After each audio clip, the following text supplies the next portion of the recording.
बिस्मिल्लाहिर्रहमानिर्रहीम। अस्सलामु अलैकुम। BBC 11 हेडलाइंस न्यूज से मैं हूं सबा मुनीर।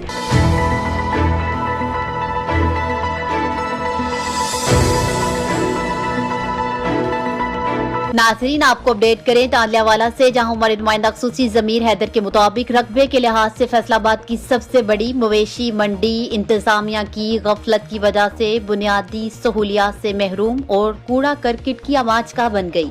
तफसीलात के मुताबिक तालियावाला की मवेशी मंडी, जो फैसलाबाद की सबसे बड़ी मवेशी मंडी तस्वुर की जाती थी, इंतजामिया की गफलत की वजह से कूड़ा करकट और मंशियात फरोशों की आमाजगाह बन गई। 25 एकड़ पर मुश्तमिल तालियावाला की मवेशी मंडी, जिसमें पंजाब भर से लोग जानवरों की खरीदो फरोख्त के लिए आते थे, लेकिन अब ये मवेशी मंडी कब्जा माफिया की वजह से वीराने का मंजर पेश करने लगी। मवेशी मंडी में जगह जगह मंशियात फरोशों ने डेरे डाल लिए।